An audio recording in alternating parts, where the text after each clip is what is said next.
Before we begin this debate, will you join me in welcoming two teams from a former colony of Malaysia?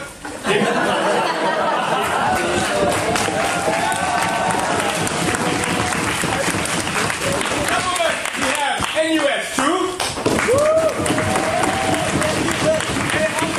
In opposition, we have NUS 1.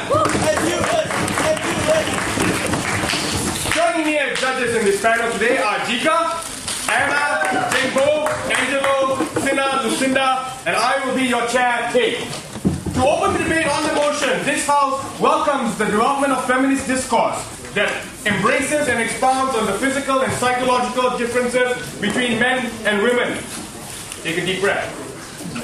I call upon the Honourable Prime Minister.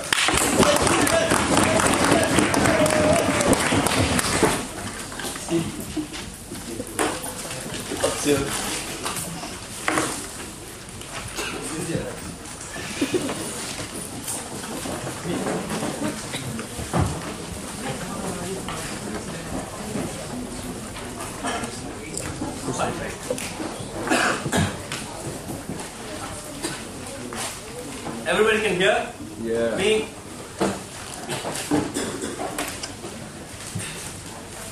Good morning, ladies and gentlemen. We think the debate today is going to be about a discussion on the differences that exist between men and women. We think it's extremely important for us to identify that these differences exist, and once these differences exist, how do we best tackle the issues that might come abroad between the rights and equality of women and progressing women's rights at different areas of society. So the question in this debate is, should these differences be recognized and acted upon, or do we just say that no difference exists and that men and women are just simplistically equal? What are the differences? Let's highlight these things first. Obviously, the psychological differences are the ones that are perhaps more pertinent in this debate. Women in general have a higher emotional quotient than men. They also emphasize on a lot of things like harmony. The way they tackle problems and deal with issues are specifically different from how men do. For example, they like to be non-confrontational. They prefer conciliatory approach. They have greater maternal instincts. Women are more intuitive and men are more logical. So these are the psychological differences that exist. I'm talking about women sadhana, not men in pants. Now, the physical differences that exist obviously are the fact that men have to go through pregnancy, something sadhana doesn't know about, and menstrual cycle, something Imran knows about. Now, these differences, ladies and gentlemen, are relevant, are not to be anticipated, and you also, you don't know about this. These differences are relevant, they need to be identified because it needs to be identified and recognized, especially when it comes to the workplace, when it comes to family units, when it comes to sports and politics. So this discussion, ladies and gentlemen, will basically be the precursor to deploying legislation within these areas. So we think it's important for us to identify these differences and then deal with how best to act upon them for the benefit and for the movement of, for the helpful movement of the women's rights, for women's rights within these areas. So why are these differences important and relevant?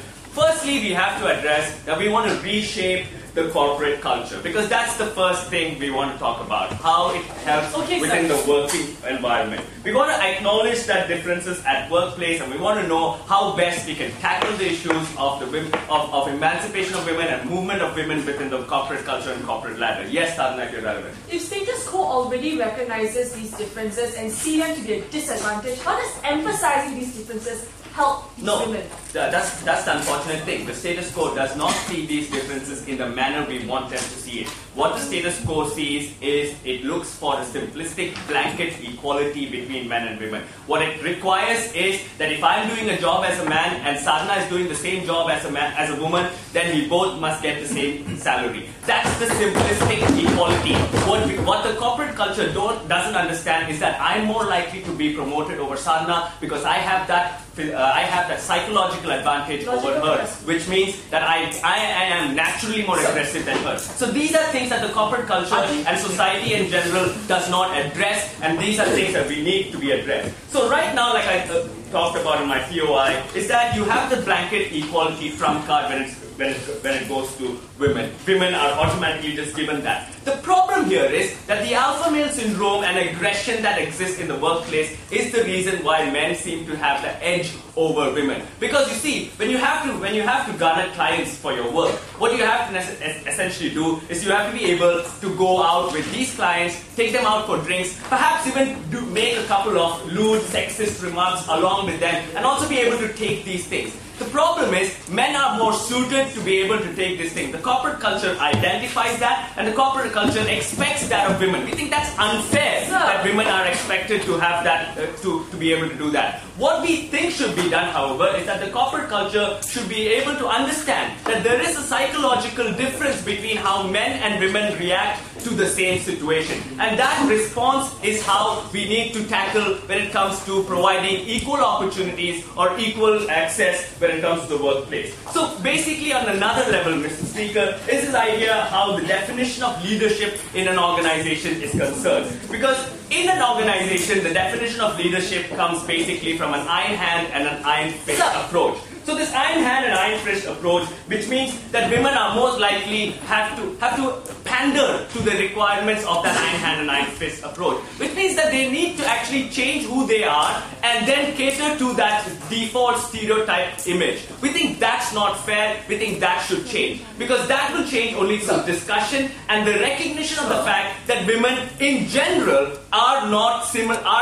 aggressive, are not specifically suited for that kind of mentality and that kind of framework which is required. And we think also corporate culture should align itself to understand that these differences exist. And the fact that women should not be required to form an iron hand, should not be required to form that aggression within the corporate part. Because we talked about this earlier. We talked about how it's unfair that men and women having the same kind of qualification, perhaps having the same job, we see the unfairness when it comes to moving up that corporate ladder. You see that men automatically seem to get promoted over women, and we think that unfairness starts from the fact that we don't recognize women to be different from men. Yes, Bobby. In what world is that discrimination based on the idea that women are somehow more equal to men?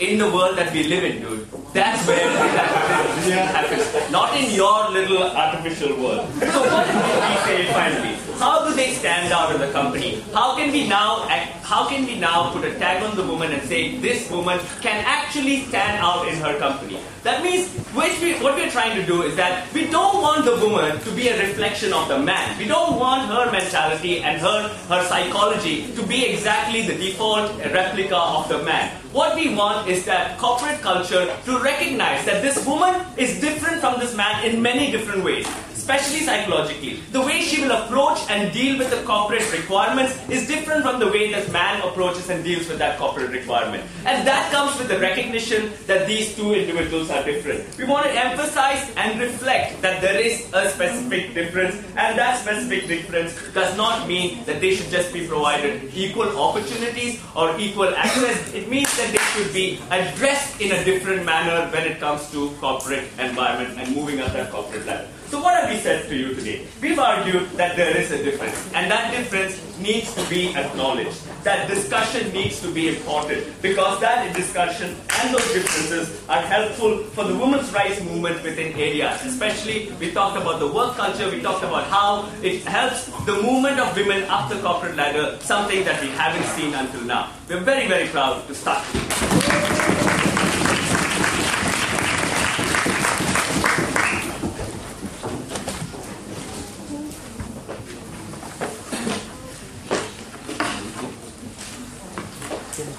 Thanks, Speaker, for a speech. To open the case of the opposition bench, I call upon the Leader of Opposition. I knew it was going to be surreal listening to RJ pretend that he knew women. Because it will only be in RJ's world where a man can crack lewd jokes during a client meeting and take that to be a sign of progression for women at the workplace. We humbly disagree. We think, and this is quite important, right, part of our policy, we think, and something that we cannot forget, is that the predominant expression in our current discourse and status quo is that women are different. The kind of cultural perception towards women is that they are more emotional, that they are more intuitive than logical for some reason, that they are more maternal, than males. Everything that came out of the Aji guidebook to women. But what we think here, and where we draw the line in the sand, that we think that it is not the duty of feminist groups to continue promote something that is already predominant in current discourse. We think that the feminist movement should push forward countervailing forces or countervailing elements that fight against this rhetoric to ensure that women have an equal chance in society. To wrap up our policy, we think our policy is the most inclusionary, because if a particular woman does want to adopt a more conservative role, she can do that in any paradigm, no matter whatever the predominant expression is. But for women who want to advance themselves under the rhetoric of equality, what they are promoting is particularly harmful.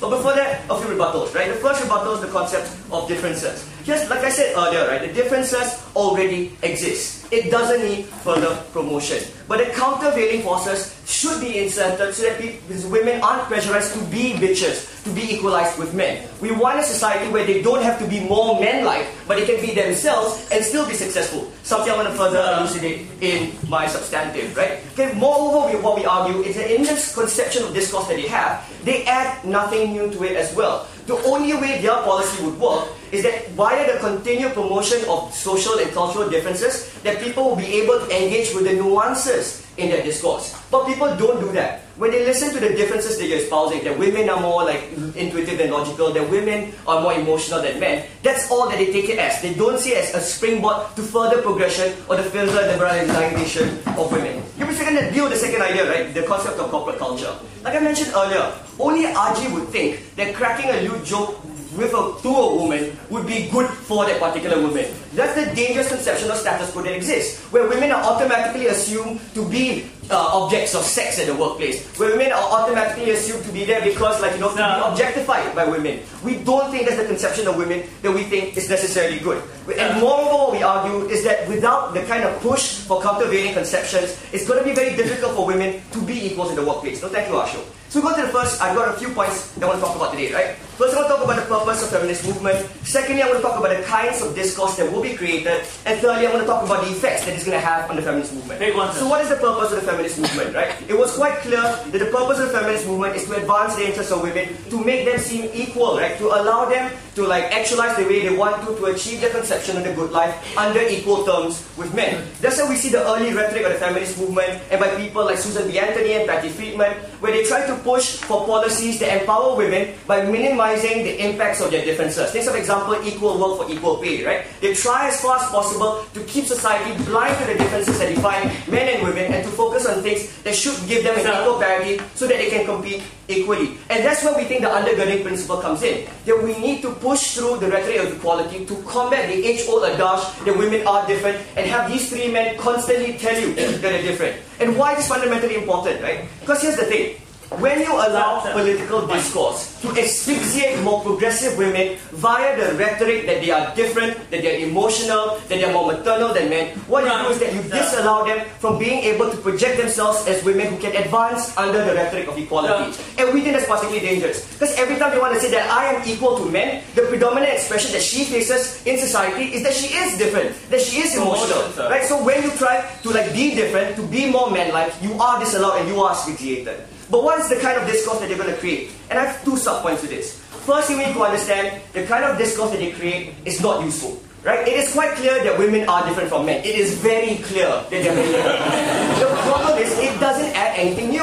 What goes on beyond that? Women have boobs, men don't. Okay, what happens as a result of the discourse? Nothing much. But when you push it through, and you push it through so strongly like what the proposition does, what you force women to do is that you force them into a paradigm where they need to be more men-like to achieve some success in the workplace. That you have to wear pants. That you have to be taller than the tallest man in the NUS debate club to be seen as a good debater. And we think this is particularly harmful, right? Because what we want is for people to push through the countervailing rhetoric that women can be equal to men, that women don't have to be bitch-like, don't have to be men-like, can be like whoever they want to be and achieve the same thing. But they don't have the latitude to do that. Secondly, what happens is that this becomes the predominant occupation in the society's discourse. Because the thing is, let's be factual about this, right? When you throw things like women are more emotional, when you throw things that women are more maternal, people take that as a very easy concept to ally themselves to. And what happens is that every time there's a discourse, that becomes the predominant concern. Every time someone talks about women, someone tries to do a comparative between a woman and a man, this very easy precepts that people claim on to become the predominant elements in any discussion. And that's the problematic thing, right? Because then what people do is that they justify the use of difference based on these cultural differences. Every radical Islamist out there think, like, because women are different, that's why they deserve to have their rights taken. That's why they deserve to be hidden behind the veil without being able to communicate with anyone. And that's the danger that we see. But before I go on, the more handsome one. How do you expect the concept of relationship to change if assessment criteria don't take into account the different ways women approach problem solving? No, that's the problem, Ashok. That's the problem you need to understand. My third point is substantive, right? Because people don't engage in the nuance about the significance of the difference. They just see you as different, and they use that as a reason to preclude you from the top positions in the workplace, right? They say that you can't be a top boss because you're going to be bitchy. You can't be a top boss because you're going to be particularly emotional. That you can never relate to the men out there. And this is particularly important because they use these cultural differences that you keep emphasizing over and over and over again to preclude you from the positions of power that you need. And this is important because women need the economic currency to push through their agenda. They need to get the top jobs. They need to get the high salaries, which the emphasis on cultural differences continually robs them of, right? Because what happens in these societies, right? For the only way women can show and make that breakthrough is if they can get these top jobs that show that they can perform equally as well as men. But when you keep pushing to the rhetoric that you can never be as good as us, when you keep pushing to the rhetoric that you will always be different, then one day in that month they will always be bitchy towards you. They will never be able to get these top jobs vis-a-vis men. And that's the harm, Mr. Speaker. And for these reasons, I'm extremely proud to propose.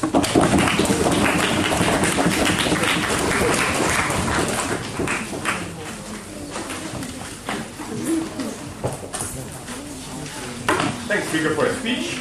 To continue the case of the government bench, I call upon the Deputy Prime Minister.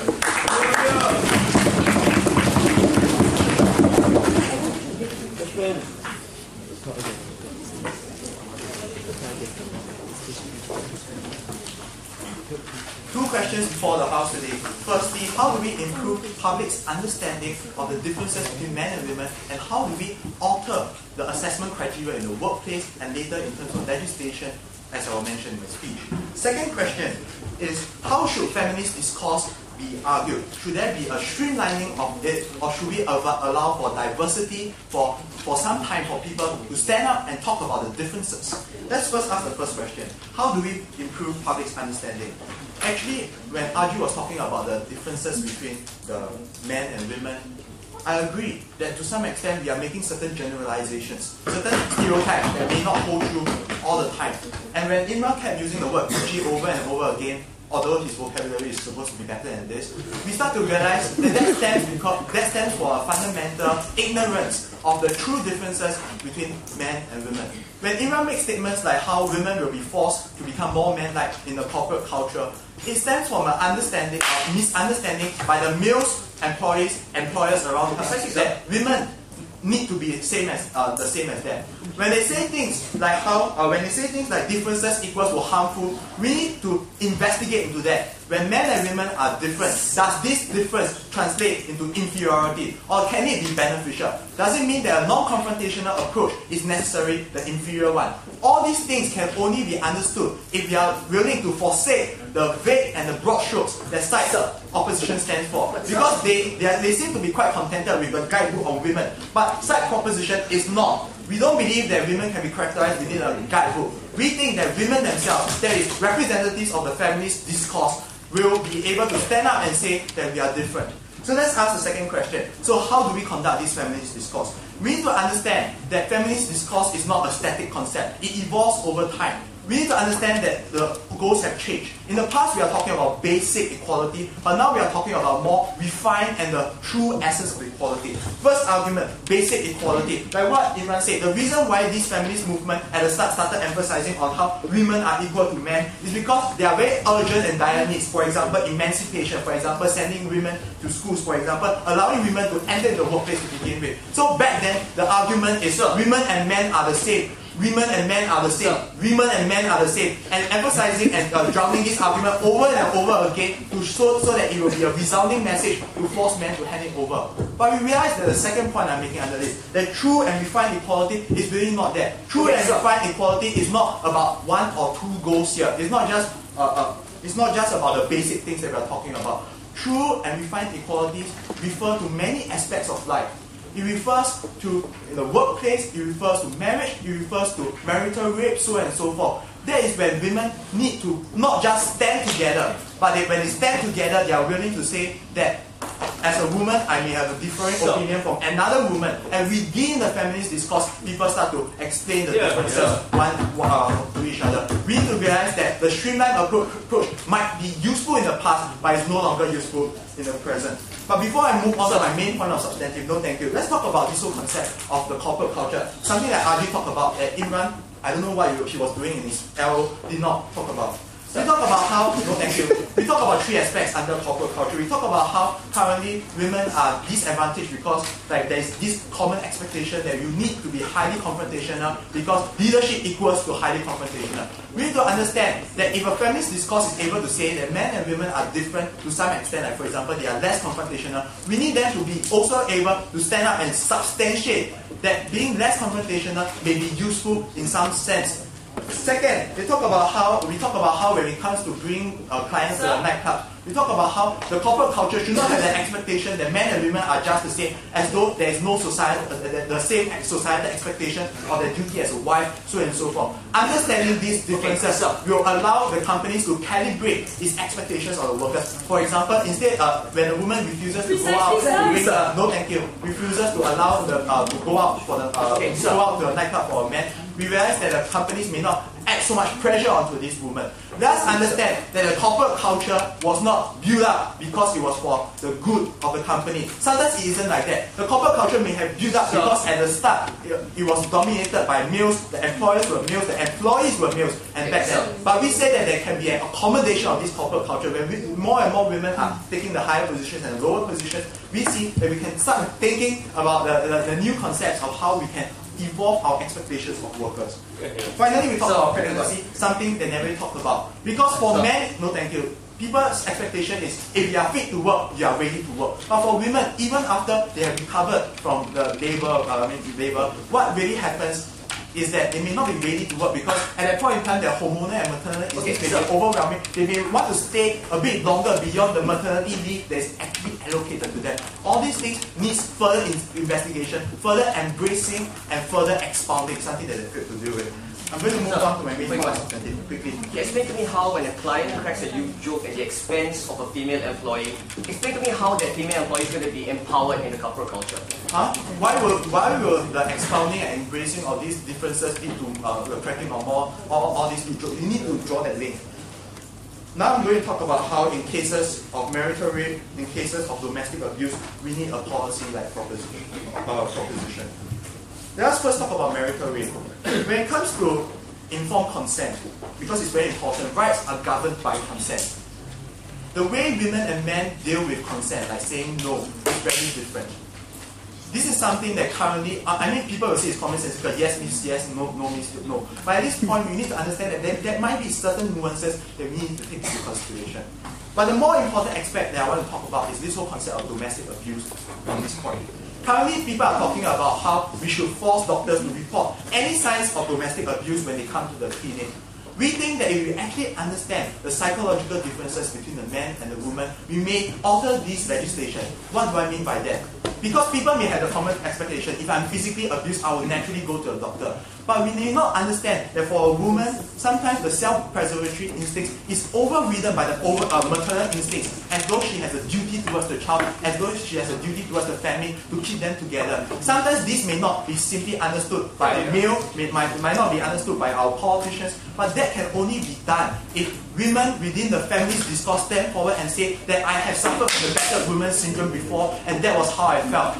And yes, that is the difference between these two cases.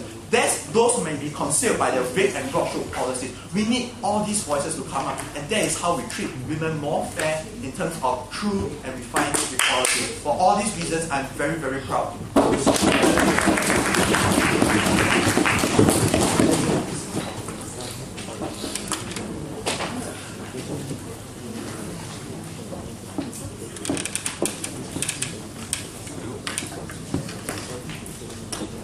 speaker for his speech. To continue the case in the opposition bench, I call upon the Deputy Leader of Opposition.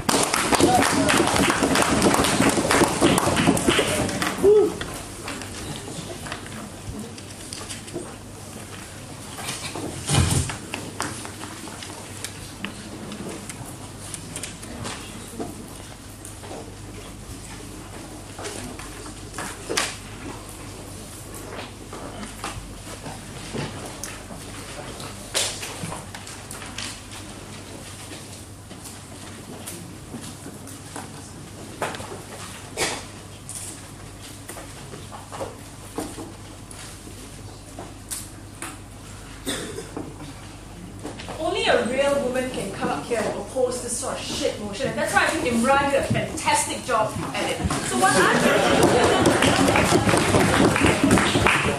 whether their aim can be achieved. What kind of change do they want and whether they can achieve it? The second question I'm going to ask is how do we best achieve this change then? Because they never engaged with that. The third thing I'm going to talk about is the intrinsic abnormalities, the statements that was made by second speaker and all his Christianness that made him forget that it's precisely the physical differences that allows men to say it's okay for me to rape you, you're my wife, you're weaker, I have that right. So let's talk about first of all, what is that change that they want and can they achieve it? They told us that emphasizing the differences between men and women is important. Women are sometimes irrational, in Aji's words, illogical, perhaps because they sleep with him at the end of the day, and it's important to emphasize that in the corporate culture especially, we need to show that it's good. On the very first level, this assumes that all women are the same. I don't think I'm irrational, I think I'm pretty damn aggressive, and Aji admits to it. At the end of the day, we don't think that women can be stereotyped into one caste.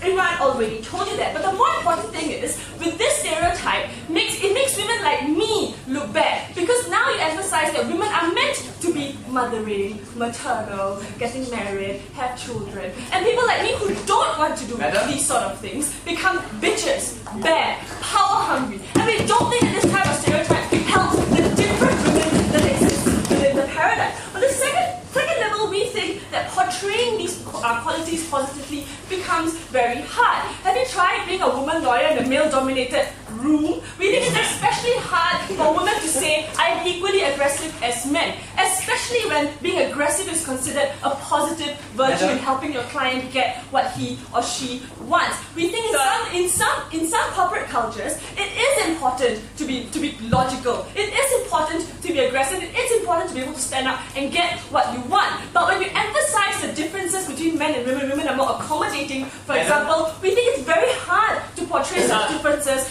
positively sit down. So on the third level, we think this bolsters the predominant perception. We already told you the predominant discourse in society need not be emphasized further. Open any religious text and they already emphasize the physical differences of women. Look at Lady Gaga, she's very proud of her boobs. We think the predominant discourse already emphasizes the physical and psychological differences. Feminist discourse was probably the only place where women could stand up and say, it doesn't matter how I look like, I'm equally as good as you. You now remove the outlet. I'll go on to that in my substantive later. But the second level, how do we best change corporate culture? A culture that sees these differences, is it a way, as they're proposing, is it a way that allows this culture to see these differences as bad, as not helpful, or is it a way which we are proposing to say men and women are all simply equal, there's no real need to emphasize the physical and psychological differences because we can do the job equally. Equal pay, for example, is one way to do that. They never quite told us how emphasizing these differences helps make it more equal. We think it's only bolstering the predominant dialogue that already entrenches inequality in society. We don't think the answer to that question. On the last level, let's deal with what Marvin talked about. He said we need to forsake vague and broad strokes. We don't believe that women can be characterized in a guidebook. That sounds quite ironic coming from your side of the house that wants to emphasize these differences and make that the predominant discourse. We think that is vague and broad strokes. Sit down, Najee. On the last level, they told us, you know what? We want to change the idea that women need to wear pants. We want to make that, women emphasize that the difference, in your paradigm, for example, is not that important. Women have their differences and it's a niche each area for them. We don't think that portrayal is effectively achieved, no thank you, in our paradigm, in your paradigm, precisely because some of these values, some of these virtues are seen as negative. They never dealt with that. On the last level, they told us, you know what, it best helps women come forward when it comes to issues of rape. We think it's precisely because of the physical differences between men and women that have been emphasized in the discourse today. In religious texts, for example, that has made it so easy for men to stand up and say, you're inherently weaker, I can rape you. In fact, that's the discourse that Ajay has in his head when he goes up to a woman and goes, I'm sexy, I've got it really good down there, I'm sure you'd enjoy it. That's the physical difference that men no, you're not really good down there. That men emphasize to women and inherently seen as weaker. We don't get how emphasizing it helps women step forward with rape. In fact, we think it's precisely why battered wives don't step forward. They see themselves as inherently weaker. They see themselves as deserving to be raped because they're subjugated to their husbands who provide for their sustenance. They never told us why it helps on that front. Yes. Now everybody knows we've had sex, son. Secondly, why don't women get promoted as much as men do? First of all, I don't do really shorthand. Second of all, women don't get promoted precisely because they seem as physically different. When you emphasize that physical difference without changing how that physical difference is perceived, we don't think you achieve or change anything. More importantly, we don't see how your policy adds that change that is needed. We said our policy brings about that change because we say that their physical differences are intangible. It's not really important. They are both equal. They do the same job. We bring them up to equal levels. But let's go on to my substantive, which I already have gone on to earlier. So I'm not starting at 6. Discourse that focuses on the physical and psychological differences, how this detracts from the nature of the feminist discourse that's fundamental to the inclusionary nature of feminist discourse. Now, what is the predominant dialogue in society? I told you about this earlier. The premier is on sexuality, it's on differences, it's on how big your boobs are, for example, or a community that emphasizes that you're weaker, you have to be subjugated to your husband. A woman cannot have 3 or 4 husbands, for example, but a man can. So we think that this is the predominant discourse in society that makes women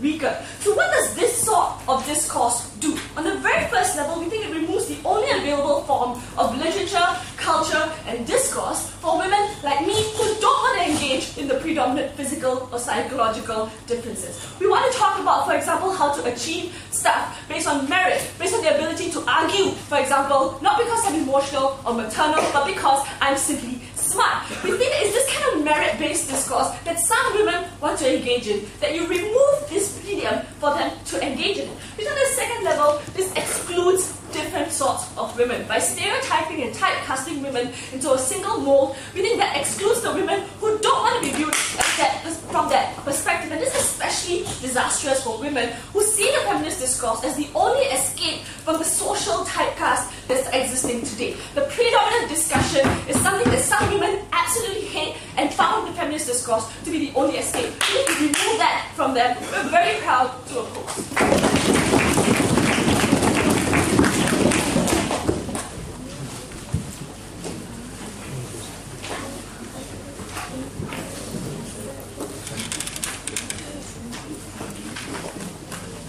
Thanks, Speaker, for a speech. For the final substantive speech from the government bench, I call upon the government whip.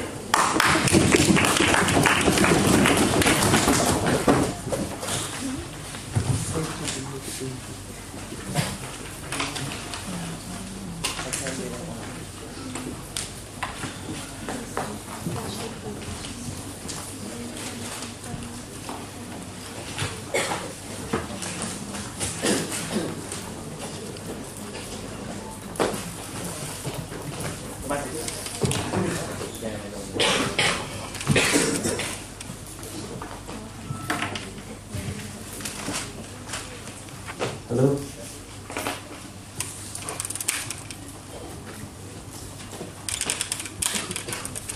Mr. Speaker, this debate really was about differences and how those differences between women affect society. We told it clearly that the result of these differences, if further emphasized, can result in positive change because how women are viewed and how they're treated in the workplace and also within marriage and the like.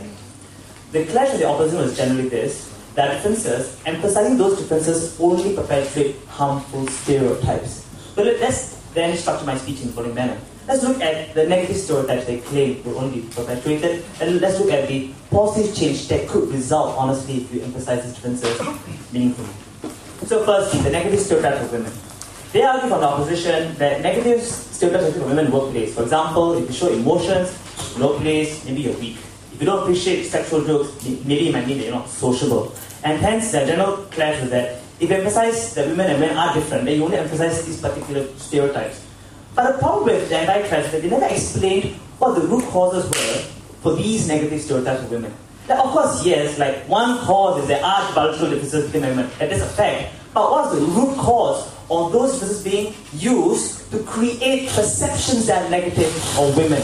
The root cause was never the fact that there are differences per se. Is that people who were there in the beginning, who created companies, who became leaders, were men. That was what we told you in Marvin's speech as a response. Sit down, sir, too late for that. We told you in Marvin's speech, in response to that, Imran's speech, that men who were the first leaders, were the first managers, who were the first professors and the like, were the ones who created a culture that did not make sense. But we're not saying that men are bastards and who never cared about women. But it's a natural tendency, right? Like, if you are a leader in a workplace, you project images of yourself onto others and what you think will be successful, right? You expect people in the future to be like you because that's how you became successful. You became successful by being aggressive, by being confrontational, by being cool with sexual jokes. And you think that's the only way for the next CEO of the company to be successful too. The only way I or my successor can keep getting clients coming all the time if he acts like me. That's why you had these stereotypes existing, because the men on top couldn't appreciate that there might be different ways of looking at problems. There might be different ways at solving things. There might be different ways of working clients too. That's why they tell us how honestly our son changes anything at all. So we don't think that you will entrench negative stereotypes. In fact, it's a chance for positive change. How's the second issue? The relevance of differences to the workplace and how you can actually create real positive change. What are the differences we talk about that I think are quite relevant? Things like how women emphasize harmony more in general. They prefer to solve problems by getting consensus from all people involved in the group.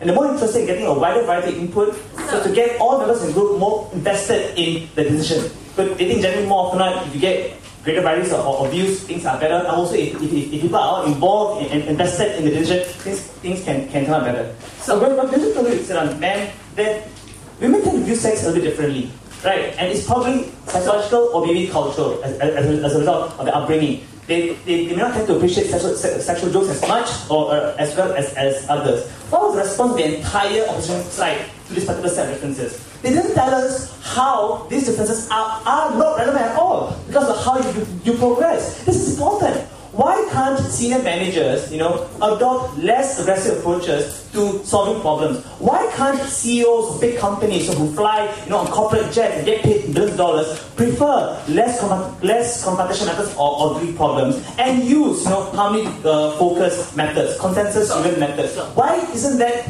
equally relevant? They claim that we will be denying other women the chance, to progress. But that's not what we're saying. We want simply a recognition that there are other factors that should be also considered, when it comes to assessment of people at the bottom. Of course, if you are aggressive by nature and it works for you, you get results, you get clients coming in, you get your job done well, so that should also be recognized. But if you're not like that, then the criteria that's used by management when it comes to promotions should also recognize those other things that you're good at. Like, for example, the fact that I prefer harmony and the like. You see, you want a more flexible set of criteria within companies, and that's not existent as of now. But you can achieve change, right? You can.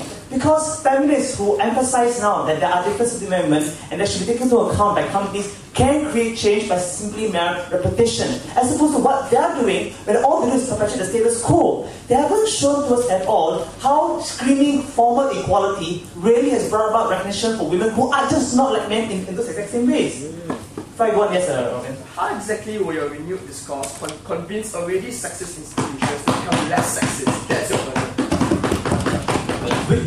We think there's an overwhelming agreement among feminists and who generally influence society too through effect. The minute they become politicians, then they get involved in the media, and there's a general agreement. And it makes sense that after a while, if your reasoning is sound, it does ring through and get through to people on the ground. Young people today are always open to different ways of looking at people, and like things like, for example, blacks in the past, right, were perceived as inferior, but took time. But through sheer emphasis by white people who believe, you know what, maybe our messages or our beliefs of blacks were wrong, things did change. You can change cultural conceptions. So through narratives, you can create change. That's why you think it work. And that's what we say, we are being very fair to women who also want to be bitchy and all that. She argued, that women who don't want to have kids, women who like to be aggressive, are going to be screwed over as a result of this new emphasis. We don't think so. Fine, maybe might be perceived as bitchy, yes, but you still get ahead. That's the point in a sense for women who are like, get ahead. And you see, that's fine, like you still get all these big rewards. You become big shot managers, like the lady, the CEO of Hewlett Packard, Fiona. She was that bitchy and very manly in the managers, and she don't like the fact that she's called bitchy, but she got ahead in the workplace, so she will still get all the rewards that she aspires to get. But what about women who don't exhibit those same qualities? Aren't those qualities equally relevant too? And the fact is, they don't get any chance to progress further up, and the harm to them is far worse. They are unable to achieve actualization. They're unable to become bishop managers who are able to, create change in society through making important decisions and helping others to process. That's a bigger harm than simply being perceived as bitchy and aggressive, honestly. Last thing, we told you that there's a real need to recognize this differences when it comes to how women perceive when it comes to the defense in meritorious cases. When we talk about adult women syndrome. This is made very well in Marvin's speech. It's important to recognize that the maternal instincts of women sometimes result in them being more vulnerable and being less willing to report abuse. That's why we say greater emphasis on these differences can lead to greater discussion and positive change. We back to propose.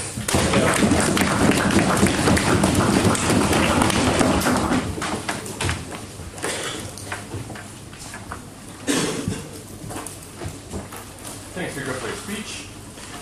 And for the final substantive speech of today's debate, I call upon the opposition with.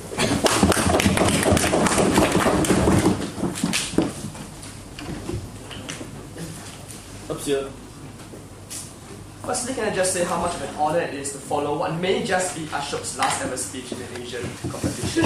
So, I'm going to look at two things in this debate. Firstly, how exactly will society perceive their form of discourse, because that's been their emphasis continuously. And it relates to the POI. I asked them, how exactly do you address countervailing social forces that are currently emphasizing differences and convince them that these differences are okay? Will they be able to do that? And secondly, how exactly will individual women preserve this? How exactly do you account for the diversity amongst women? So first and foremost, how exactly will society perceive this? And the crux of their case is that through this discourse, you can convince people like bosses or sexist to change, to see that women have a place as CEOs, even if they're more emotional, even if they're more intuitive. A few problems with that. Firstly, that link between that feminist discourse and how it will permeate the minds of these individual bosses was never emphasized. Imran came up here and told you very clearly the prevailing problem in society right now with regards to women is social perception. From the workplace, from religion, even from patriarchies, which are overwhelmingly emphasizing on that particular difference. Marvin said that the problem has evolved. We agree that it's evolved. Social perceptions are the main problem now. It's also precisely because we are involved in a free-willing discursive process that the last thing we need to do is to agree with the forces of patriarchy that there are differences, ladies and gentlemen.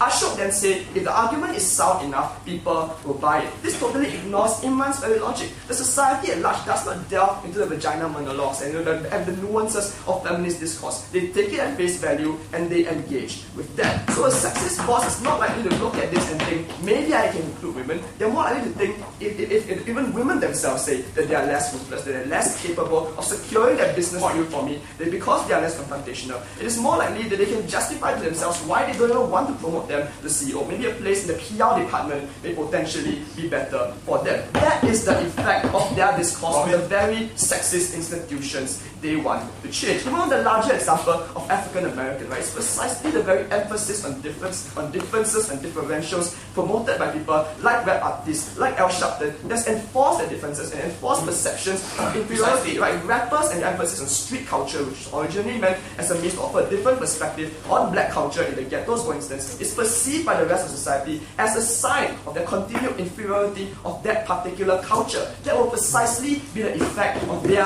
policy. Go. Precisely because anti-feminist and chauvinistic discourse work and distort these differences and make them seem harmful, we say that the counter to that, which is feminist discourse, needs to respond to this distortion and to defend these differences. No, the last thing that feminists need to do is to agree with the very basis of that discrimination, ladies and gentlemen, because that will only justify what the sexists are already saying. There has been a nuance in Iman's case down the line that they've never once engaged with. They're not going to convince the sexists. The second point is that even if they try to include this particular woman, the problem here is segregation. They may think that because women by nature are more intuitive, are more consensus building, they're better off in places like PR, for instance, instead of securing business deals. This inherently takes away opportunities for women to enter into a men's world, even if they supposedly men's world, even if they want to. This segregation and bifurcation of capabilities is precisely what we do not want if we want greater integration. Lastly, they've never dealt with Imran's point that what we think that as of right now, if women can make it with pantsuits, we think that's a good thing, because we think that's the first step towards empowerment. The suffragette movement only started in the 1960s, so the feminist movement is still young. The point being, these people, once they gain economic currency, every Hillary Clinton, every California is very important because they produce a degree of visibility that convinces the rest of society that feminism is here to stay. That women are here to stay at the upper echelons of society, even if they have to use pantsuits to do that. So no, they have never fulfilled their fundamental burden to see how feminist discourse translates towards social change. Let's now move on to the second issue. How exactly will women perceive this particular feminist discourse? And the basis and the axiom of this point has been agreed by both sides. Basically, their characterization of women is stereotypical. It does not apply to every single woman, that women are diverse. Under these circumstances, they have never dealt with Satna said that our form of discourse creates the escape clause that women need, ladies and gentlemen. Because women who want to make use of their differences in life, be it housewives, they use sex to sell as entertainment, for instance, already have prevailing social milieux that they can subject and submerge themselves into in order to succeed. It is, for instance, a woman growing up in a Pakistani immigration household whose difference is emphasized to them again and again. They need access to literature that tells them that they can be just as vicious as men, they can be just as confrontational as men, because that is the escape clause that they need. Your discourse is not going to give them the essential escape clause, because all it's going to do is to justify the parents' rhetoric towards them that you should stay at home precisely because you are different. That is why our policy and our discourse is a lot more inclusionary than that particular discourse, never engaged with by Ashok, ladies and gentlemen. Secondly, this idea of rape, right? This is a paradigmatic example of what they say. They say that we want to change the discourse so women don't always feel the pressure to report just because women are different, because women may feel differently, and what is dignity to women may be different from men. We say once again, women who think that families are more important and want to preserve their families can already do that. They have a patriarchy to protect them if they do not want to report. The question is if they want to. The prevailing social pressures in their families militate against them reporting, because it tells them that this is not such a big infringement of their dignity. It will be worse if you cause your family to break up. That's why they need access to this particular literature that says that you should feel every bit as indignified if you get raped than if a man, God forbid, was to ever get raped. Because the man damn sure will scream bloody murder. It's justified for you to report this, even if it means you got divorced, even if it means your entire family will to break apart. We think that's how you ensure that women who want to be different, especially in cultures that are fundamentally patriarchal, gains access to this particular escape clause. This was Sartre's entire substantive that he never once grappled with the nuance of, ladies and gentlemen.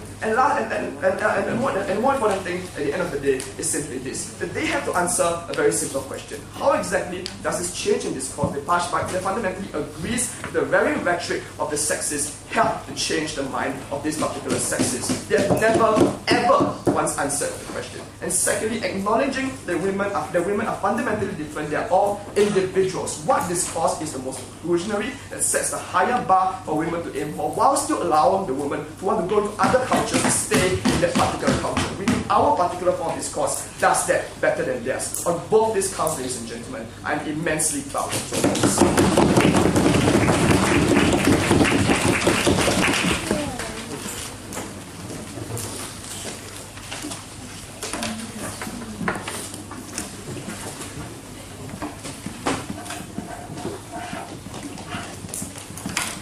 for his speech.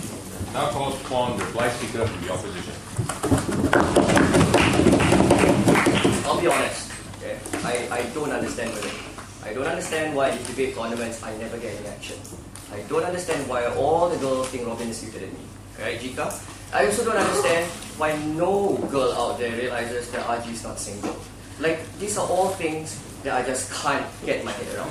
But what I can get my head around is the fact that they don't empower women, and we don't think that the emphasis, or the constant emphasis on difference in a culture where that difference is already the predominant expression can help women in any way. The 2 points, right? Empowerment of women, and secondly, whether these residual benefits that came out in Marvin at the tail end of the speech. So empowerment of women. We both sides agree that things are not rosy for women right now, right? But their solution is that we need to celebrate the differences a lot more. We need to say, yeah, you're different, I'm different, but we're cool that way. And hopefully, at the end of that, they'll be more sensitive to the differences. Like Marvin said, right? I recognize that you need a few more days to recover from your hormones, therefore, that's cool with me. But that kind of ignores all the analysis that I gave in my PM speech. I know Robin made it sound sexier, but it was my argument, right? The idea that when people look at this dialogue, right, they're not going to go say, aha, you are a woman, I understand your physical and physiological differences may weigh over the spectrum of political discourse, right? And therefore I should understand you. No, they're just going to think, okay, you're irrational. Okay, you're just not as logical as me. Okay, you're just emotional, and stop there. That's why you're never going to lead to the kind of sensitivity which they constantly projected in their speeches. Moreover, like I argued, right, it's not useful because these are old adages that people are already familiar with that won't add anything else to the discourse. So that breaks and disconnects the logic between saying things are bad, we need to celebrate it further by constantly emphasizing it. Then we added more, right? We said there are further harms to it. Because the moment you keep harping on it, while people may recognize that you need a few more days to recover from your hormones, they will also use it against you, right? It will preclude you from the jobs. You will be seen as too emotional to hold a top job. Then if you don't overcome and try to be man-like like the others and compete on a basis like men, they'll think that you are not doing enough to overcome those differences that people have been constantly emphasizing in the workplace. And that's bad. Because again, I made this point at the start, right? That economic currency is vital for these women to make a breakthrough in these societies. That if you don't have the economic currency, if they don't get the top jobs, right? If they're constantly precluded because people think they can't be good bosses because they're emotional, you're never going to get it there. We further added analysis in Sana, which she said that you're going to asphyxiate women who do see them as people who want to be a bit more liberal, because you constantly asphyxiate them with the rhetoric that they are different, that they should be conservative, that they are not like men. And we think that's particularly harmful because you rob them of the kind of escape clause that's existed. Then we added this further beautiful example at the end, right? We said that the rhetoric of pushing for equality has worked for the feminist movement all this while, right? The rhetoric that was driven by people like Becky Friedman, that led to policies like, for example, equal work, equal pay, led to very tangible success for these women in our current status quo. And we don't think that anything that detracts from that would necessarily be good, considering that the predominant expression that has to be combated against is one where women are different. Then we go to the second idea, right? Like all the little benefits that Marvin said. Again, this denies, or this is ignorant to the fact that people are very visibly aware that women are different, right? It doesn't require that much more. So all the differences that we've been talking about, all the benefits we've been talking about, it's not necessarily mutually exclusive.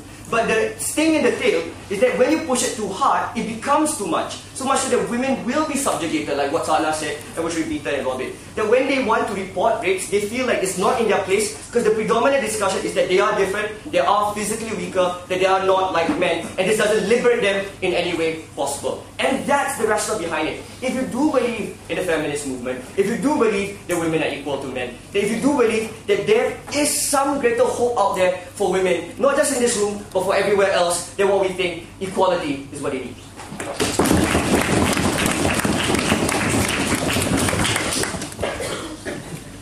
Thanks, Speaker, for the speech. And for the final speech of today's semi-finals, I call upon the government reply speaker.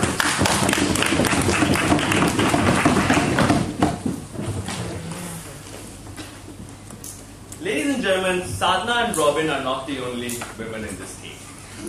But just because they're an all-girls team, it doesn't mean they know what they're talking about. See, the problem is this. Sadhna would get annoyed if somebody made a sexist remark.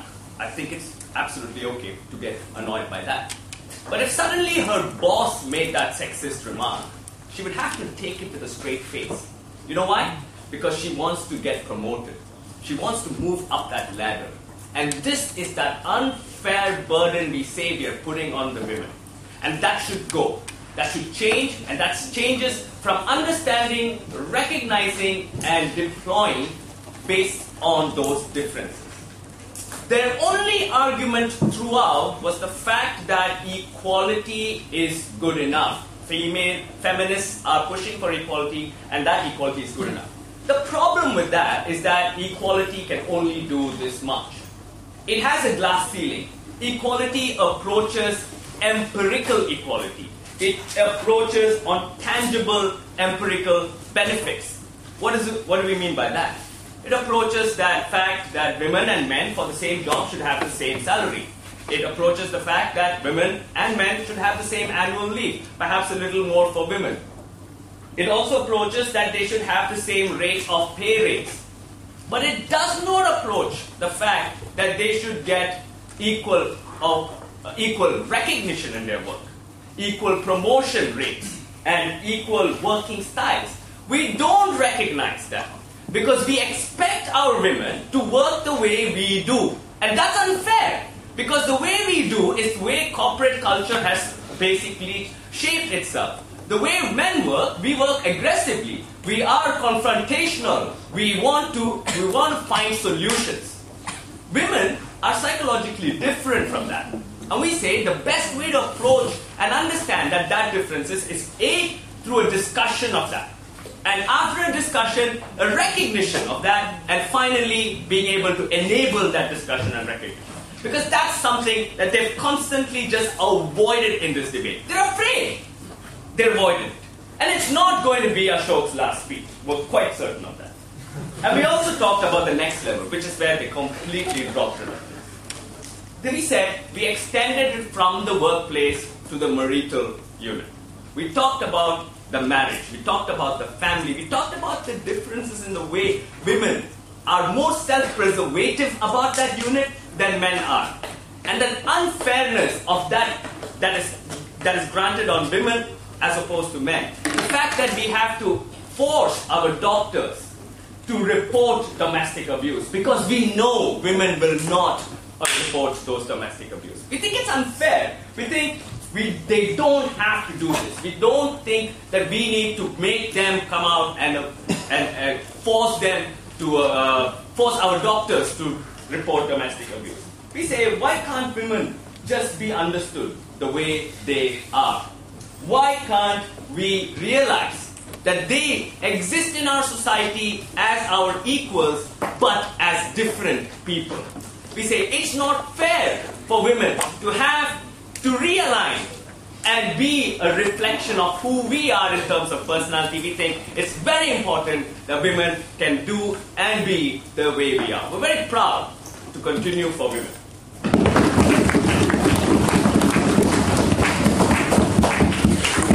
Please join me again in congratulating all speakers in the semi-finals.